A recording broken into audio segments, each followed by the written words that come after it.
ஆனால் 4வது நாளிலே கர்த்தர் ஒரு ஆகாயத்து பட்சியை அனுப்பி ஒரு செய்தியை கர்த்தர் எங்களுக்கு சொன்னார். கவலைப்படாதீர்கள், கவலைப்படாதீர்கள் என்கிற ஒரு செய்தியை அந்த ஆகாயத்து பட்சி எங்களுக்கு கொண்டு வந்தது. 4வது நாள் அன்றைக்கு காலையிலே வீட்டு கூட்டம் நடந்தது. அன்று இரவு 11 மணி 11 நிமிஷம் நாங்கள் வீட்டில் ஜெபித்துக் கொண்டிருந்த பொழுது அந்த பட்சி வந்து எங்களோடு இருந்து எங்க கேட்ல கிட்டத்தட்ட அரை மணி நேரமா பார்த்து கொண்டே இருந்தது. ஏக்கத்தோடு பார்த்து கொண்டிருந்தது. சிஸ்டர் சொன்னாங்க, உள்ள வாங்க அப்படின்னு சொன்ன உடனே அந்த பறவை உள்ளே பறந்து வந்து அம்மாவை தட்டி விட்டு மேலே சென்றது. அதன் பிறகு அது செல்லவே இல்லை, எங்களோடு கூட அமர்ந்து கொண்டது, எங்கள் பக்கத்திலே உட்கார்ந்து கொண்டது. எந்த பறவை அப்படி இருந்து கொண்டு நாங்கள் தூங்க போன பிற்பாடு சென்றது. அன்றைக்கு காலையில எனக்கு ஒரு துக்கமும் இல்லை. அன்றைக்கு காலையில என்னுடைய துக்கத்தை அனைத்தையும் கர்த்தர் எடுத்துக் கொண்டார். காரணம், நீங்க ஆகாயத்து பட்சிகளை கவனித்து பாருங்கள். அவைகள் விதைப்பதும் இல்லை, அறுப்பதும் இல்லை.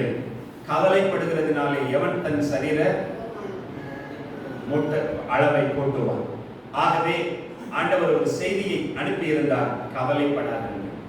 தேவன் தமக்கு பிரியமானவர்கள் கண்ணீர் விடுவதை அவர் விரும்புவதே இல்லை. இந்த காலை வேளையிலே கர்த்தர் நமக்கு சொல்லுகிறார், நான் உங்கள் துக்கத்தை சந்தோஷமாக மாற்றுவேன், உங்களை தேற்றுவேன். அவர்கள் சந்தோஷம் நீங்க, அவர்கள் சஞ்சலம் நீங்க, நான் உங்களை சந்தோஷப்படுத்துவேன் என்று கர்த்தர் சொல்லுகிறார். அதே எரேமியா தீர்க்கதரிசன புத்தகம் 31ஆம் அதிகாரம் 2வது வசனத்தை நாம் வாசிக்கும் பொழுது 2வது பாகத்திலே இஸ்ரவேலுக்கு இளைப்பாறுதலை கட்டளையிடப் போகிறேன் என்று கர்த்தர் சொல்லுகிறார். நம் ஒவ்வொருவருடைய வாழ்க்கையிலையும் இளைப்பாறுதல் இருக்கிறது. கர்த்தர் இங்கே ஆண்டவர் வாக்கு பண்ணுகிறார், இஸ்ரவேலுக்கு நான் இளைப்பாறுதலை கட்டளையிடப் போகிறேன் என்று கர்த்தர் சொல்லுகிறார். நம் ஒவ்வொருவருடைய வாழ்க்கையிலையும் இளைப்பாறுதலின் காலம் இருக்கிறது. ஆமாவா இல்லையா? கவனிக்கிறீங்களா? ஒவ்வொருவருடைய வாழ்க்கையிலையும் இளைப்பாறுதலின் காலம் இருக்கிறது. எபிரேயருக்கு எழுதின நிருபம் நீங்கள் எடுத்துக்கொள்ளுங்க, திருப்பிக் கொள்ளுங்கள். எபிரேயருக்கு எழுதின நிருபம் 4ஆம் அதிகாரம், எபிரேயருக்கு எழுதின நிருபம் 4ஆம் அதிகாரம் 1வது வசனம் இப்படி சொல்லுகிறது. யாராவது வாசிங்களா? எபிரேயர் 4:1. ஆனபடியினாலே அவருடைய இளைப்பாறுதலில் பிரவேசிப்பதற்கு ஏதுவான வாக்குத்தத்தம் நமக்கு உண்டாயிருக்க உங்களில் ஒருவனும் அதை அடையாமல் பின்வாங்கி போனவனாக காணப்படாதபடிக்கு பயந்திருக்க கடவோம். அந்த வசனத்தை நீங்க நல்லா வாசித்து பாருங்க. அவருடைய இளைப்பாறுதலில் பிரவேசிப்பதற்கு ஏதுவான வாக்குத்தத்தம் நமக்கு உண்டாயிருக்கிறது. ஆனால் உங்களில் ஒருவனும் அதை அடையாமல் போய்விடக் கூடாது. ஒரு எச்சரிப்பு அங்க கொடுக்கப்பட்டிருக்கிறது. அப்படியானால் எல்லாரும் அந்த இளைப்பாறுதலிலே பிரவேசிக்க முடியாது. தேவனுடைய ஜனங்களே, நம் ஒவ்வொருவருக்கும் இளைப்பாறுதலின் காலம் இருக்கிறது. கர்த்தர் ஒவ்வொருவருக்கும் இளைப்பாறுதலை கட்டளையிடுகிறார். இது இந்த வாக்குத்தத்தம் நம் அனைவருக்குமானது, கர்த்தருடைய பிள்ளைகளுக்கானது. ஆனால் இங்கே நாம் வாசிக்கிறோம், அவருடைய இளைப்பாறுதலில் பிரவேசிப்பதற்கு ஏதுவான வாக்குத்தத்தம் நமக்கு உண்டாயிருக்க, நம் எல்லாருக்கும் உண்டாயிருக்க, உங்களில் ஒருவனும் அதை அடையாமல் போய்விடக்கூடாது. சொல்லுங்களேன், நான் சொல்றத சொல்லுங்க. நானு இளைப்பாறுதலை மிஸ் பண்ணிடக்கூடாது. இது ஒரு வாக்குத்தத்தம், கர்த்தர் நமக்கு கொடுத்ததான வாக்குத்தத்தம். நம் ஒவ்வொருவருடைய வாழ்க்கைக்கு பிறகும் கர்த்தர் நமக்கு ஒரு இளைப்பாறுதலின் காலத்தை வைத்திருக்கிறார். அப்பாவுடைய ஆத்துமா 4வது நாளிலே கர்த்தர் எனக்கு சொன்னார், 4வது நாளிலே அந்த நித்திய இளைப்பாறுதலுக்குள் பிரவேசிக்கிறது. ஆகவேதான் அந்த செய்தி வந்தது, உன்னுடைய தகப்பன் நித்திய இளைப்பாறுதலுக்குள் பிரவேசித்து விட்டார், நீ கவலைப்படாத. நாம் ஒவ்வொருவருக்கும் அந்த இளைப்பாறுதல் நமக்கு அவசியம். இன்றைக்கு அநேக ஆத்மாக்கள் இளைப்பாறுதல் இல்லாமல் இருக்கிறார்கள். ஏனென்றால் அதை அவ்விதமாக எழுதுவதற்கு காரணம் என்ன? உங்களில் ஒருவனும் அதை அடையாமல் போய்விடக் கூடாது.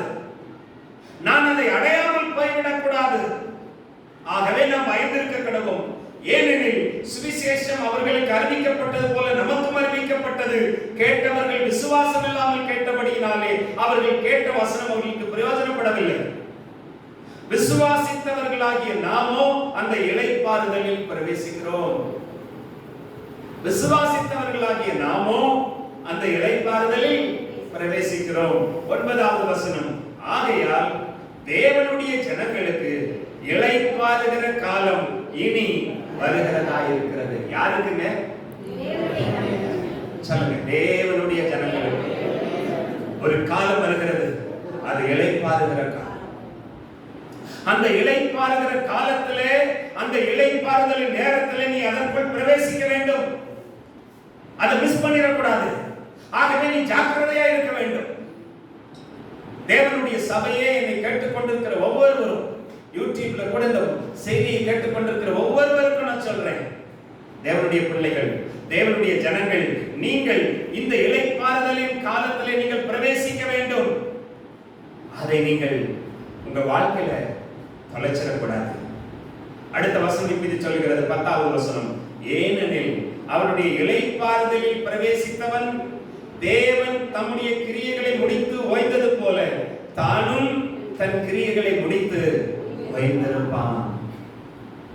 நம் ஒவ்வொருவருக்கும் இளைப்பாறுகிற காலம் இருக்கிறது. இந்த வாக்குத்தத்தம் நம் ஒவ்வொருவருக்கும் இருக்கிறது. ஆனால் ஒருவரும் அந்த தேவனுடைய இளைப்பாறுதலை நீங்கள் தொலைத்து விடக்கூடாது, மிஸ் பண்ணிடக்கூடாது. தேவனுக்கு பயந்து ஜாக்கிரதையா இருப்போம். பிரியமானவர்களே, இன்றைக்கு வாய்க்கு வந்தபடி பேசிக்கொண்டு அலைகிறோம். நாம் எண்ணுகிறபடி நடக்கிறோம். ஒரு வரைமுறை இல்லை. ஆகவே வாழ்க்கையில் ஒரு பெரிய ஆசீர்வாதங்கள் இல்லை. கர்த்தருடைய அனுகிரகம் நமக்கு இல்லை. கர்த்தருடைய பிரசன்னம் என் வாழ்க்கையில் இல்லை. கர்த்தருடைய பிரசன்னம் என் வீட்டிலே இல்லை. கர்த்தருடைய பிரசன்னம் என் ஆத்துமாவை சூழ்ந்து கொள்வதில்லை. வேதம் சொல்லுகிறது, அவர் என் ஆத்துமாவை தேற்றி என்னை நீதியின் பாதையிலே நடத்துவார். நீங்கள் எத்தனை தடவை நான் பார்த்திருக்கிறேன் தெரியுமா?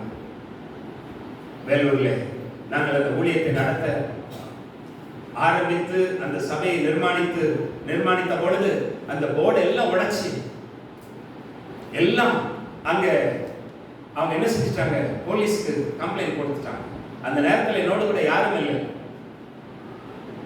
நான் தனியாய் சபையில ஜெபித்துக் கொண்டிருந்த பொழுது கர்த்தர் என்னோடு கூட பேசினார், பயப்படாதே, நான் உன்னுடனே இருக்கிறேன். நான் நினைச்சுக்கிட்டு, அப்போ என்னுடைய குடும்பம் கூட சென்னையில் இருந்தாங்க, யாருமே இல்லையே என்று நினைத்துக் கொண்டிருந்த நேரத்தில் திடீரென்று ஒரு சத்தம் வந்தது, பயப்படாதே, நான் உன்னுடனே இருக்கிறேன். இந்த தேவன் நம்மை தனியே விட்டு விடுகிற தேவன் அல்ல. அவரை பிடித்துக் கொள்ளுங்கள், அவரோடு வாழுங்கள், அவரோடு பேசுங்கள், அவரோடு உறவாடுங்கள். அந்த தேவன் உங்களோடு உறவாட முடியும். அவர் மிகவும் பிரியமான தேவன். இஸ்ரவேலுக்கு இளைப்பாறுதலை கட்டளையிட போகிறேன் என்று கர்த்தர் சொல்லுகிறார். இந்த இளைப்பாறுதலில் பிரவேசிப்பதற்கு ஏதுவான வாக்குத்தத்தம் நம் எல்லாருக்கும் உண்டாயிருக்கிறது. ஆகையால் தேவனுடைய ஜனங்களுக்கு இளைப்பாறுகிற காலம் இனி வருகிறதா இருக்கிறது. எரேமியா 31:9வது வசனத்தை நாம் வாசிக்கும் பொழுது அங்கே வேதம் சொல்கிறது, அவர்கள் அழுகையோடும் விண்ணப்பங்களோடும் வருவார்கள், அவர்களை நான் என்ன செய்வேன், வழி நடத்துவேன், அவர்களை தண்ணீர் உள்ள நதிகள் அண்டைக்கு இடராத செம்மையான வழியிலே நடக்க பண்ணுவேன், இஸ்ரவேலுக்கு நான் பிதாவாய் இருக்கிறேன். ஒருவேளை நீங்கள் உங்களுடைய தகப்பனை இழந்திருக்கலாம், தாயை இழந்திருக்கலாம், அல்லது உங்களுக்கு பிரியமானவர்களை இழந்திருக்கலாம். கர்த்தர் சொல்லுகிறார், நானே உன் தகப்பனாக இருப்பேன், நான் உன் தாயாக இருப்பேன். யாக்கோபுடைய வாழ்க்கையில் அவன் தன்னுடைய தாயாகிய ராகேலை அவன் இழந்த பொழுது மிகவும் துக்கம் கொண்டாடினான். அப்பொழுது கர்த்தர் அவனுக்கு தரிசனமாகி சொன்னார், ஐ அம் யுவர் எல் ஷடாய், நான் உன் எல் ஷடாய். எல் ஷடாய் என்றால் மார்பகங்களை உடையவரே. அந்த ஒரு இடத்துல மாத்திரம் தான் கர்த்தர் தன்னை பெண்ணாக அடையாளப்படுத்துகிறார், உருவகப்படுத்துகிறார். அந்த இடத்திலே யாக்கோபுக்கு கர்த்தர் சொல்லுகிறார், நான் உன் தாயாக இருப்பேன். I am your El Shaddai. El Shaddai என்றால் மார்பகங்களை உடையவரே. I am not only your father, I will be your mother. நான் உன் தாயாகவும் இருப்பேன். இன்றைக்கு ஒரு தாயை இழந்து தவிக்கிற, ஒரு தகப்பனை இழந்து தவிக்கிற நம் ஒவ்வொருவருக்கும் கர்த்தர் சொல்லுகிறார், நான் உன் தாயாக, உன் தந்தையாக, நான் உன் சேயாக, உனக்கு எல்லாவற்றுக்கும் எல்லாமுமாக நான் இருப்பேன். தெரிந்தவர்கள் இந்த ஒரு சரணத்தை என்னோடு கூட சேர்ந்து பாடுங்கள். மார்போடு அணைப்பாயே, மனக்கவலை தீர்ப்பாயே, மார்போடு அணைப்பாயே, மனக்கவலை தீர்ப்பாயே, ஒரு தாய் தேற்றுவது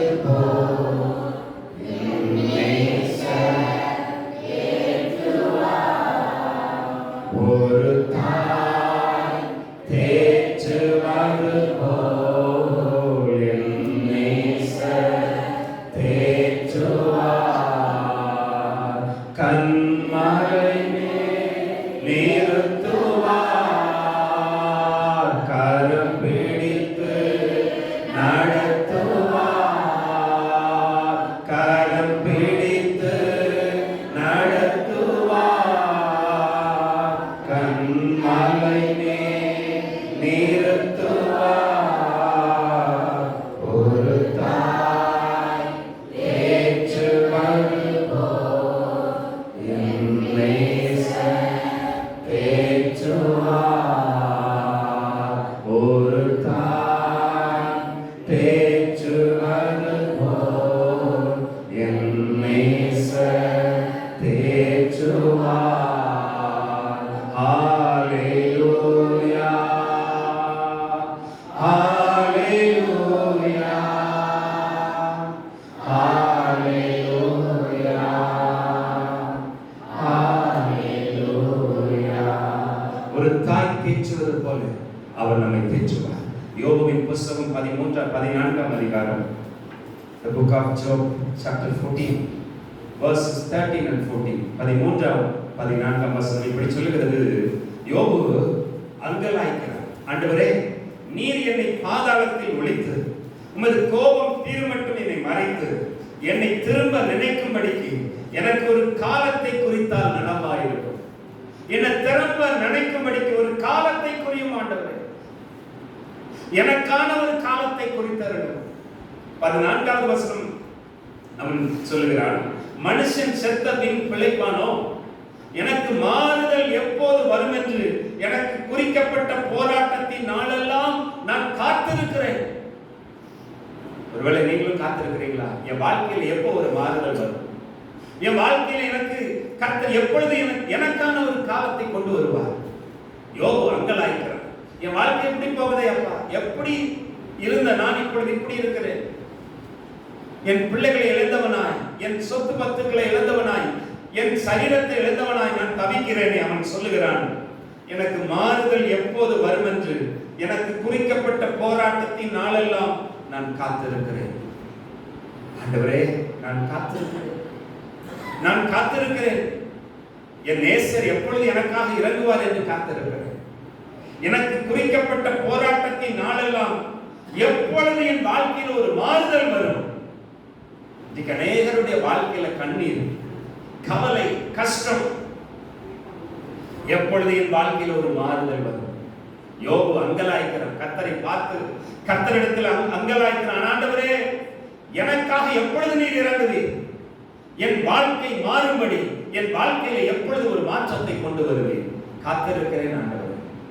ஒருவேளை உங்கள் காத்திருப்பின் நாட்களுக்கெல்லாம் கர்த்தர் என்ன செய்வார்? ஒரு முடிவை கட்டளையிடுவார். உங்கள் வாழ்க்கையில் ஒரு சேமம் வரும். யோவான் 16:20 சொல்லுகிறது, உங்கள் துக்கம் சந்தோஷமாய் மாறும். நீங்கள் துக்கப்படுவீர்கள், ஆனாலும் உங்கள் துக்கம் சந்தோஷமாய் மாறும். ஒருவேளை நம்முடைய துக்கத்தை கர்த்தர் சந்தோஷமாய் மாற்றுகிறார்.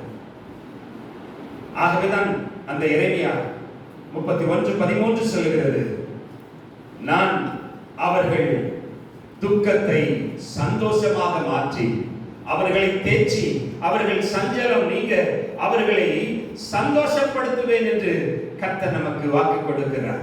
மாத்திரமல்ல, அடுத்த வசனம் இப்படி சொல்கிறது, ஆசாரியர்களின் ஆத்துமாவை கொழுமையானவைகளினாலே நான் பூரிப்பாக்குவேன், என் ஜனங்கள் நான் அளிக்கும் நன்மையினாலே திருப்தியாவார்கள் என்று கர்த்தர் சொல்லுகிறார்.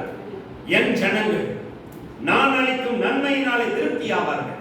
ஒருவேளை நீங்க என் வாழ்க்கையில எப்பொழுது ஆசீர்வாதம் வரும் என்று காத்திருக்கலாம். அங்கே 12வது வசனம் இப்படி சொல்லுகிறது பாருங்க. எரேமியா 31:12, அவர்கள் வந்து சீயோனின் உச்சியிலே எம்பிரித்து கர்த்தர் அருளும் கோதுமை, திராட்சரசம், எண்ணெய், ஆட்டுக்குட்டிகள், கன்றுக்குட்டிகள் என்பவைகளாகி இந்த நன்மைகளுக்காக ஓடி வருவார்கள். கர்த்தரிடத்தில், ஆண்டவரே எனக்கு இந்த நன்மை வேணும்னு ஓடி வரீங்களா? கர்த்தர் என்ன செய்றார் பாருங்க. அவர்களுடைய ஆத்துமா நீர்ப்பாய்ச்சலான தோட்டத்தை போல இருக்கும், அவர்கள் இனி தொய்ந்து போவதில்லை. விசுவாசத்தோடு சொல்லுங்களேன், வச்சுக்கொள்ளுங்க, நான் இனி தொய்ந்து போக மாட்டேன்.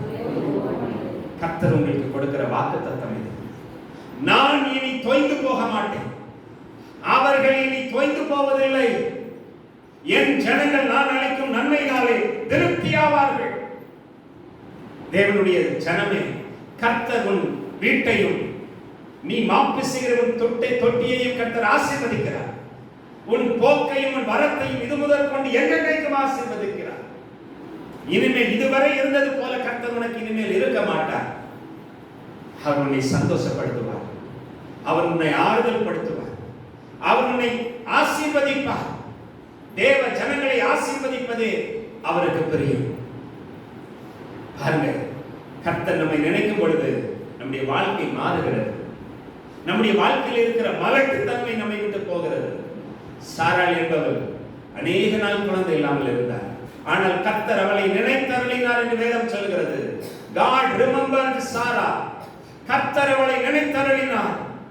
அவ்வளவுதான். கர்த்தர் உன் வாழ்க்கையில உன்னை குறித்து நினைத்தருளி விட்டால் அவ்வளவுதான். உன் வாழ்க்கையில் இருக்கிற வறுமை மாறிவிடும், உன் வாழ்க்கையில் இருக்கிற தொய்வு மாறிவிடும். இதோ கர்த்தருக்கு பயப்படுகிற மனுஷன் நிமித்தமாய் ஆசீர்வதிக்கப்படுவான்.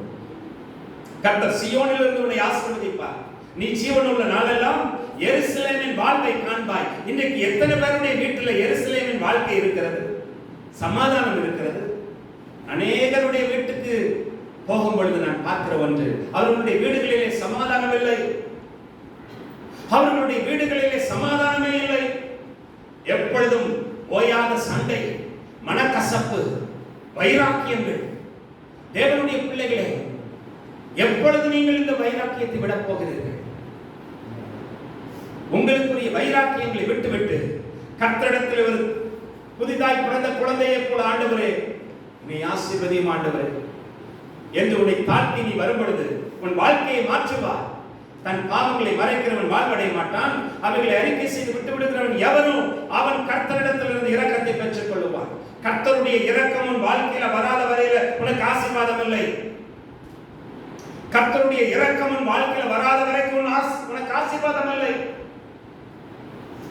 ஆண்டவர் சொல்லுகிறார்ல, நீங்க நிறைய போறீங்க, நிறைய சம்பாதிக்கிறீங்க, ஆனா கொஞ்சமா எடுத்துட்டு வரீங்க. ஏன் தெரியுமா? எனக்கு பிரியமான ஒன்றையும் நீங்கள் செய்வதில்லை. ஆகாய் புஸ்தகத்தை திருப்பிக் கொள்ளுங்களேன். கர்த்தர் அங்கே ஒரு காரியத்தை சொல்லுகிறார். தீர்க்கதரிசி ஆகாய் ஒரு காரியத்தை அங்கே எழுதுகிறார் பாருங்களேன்.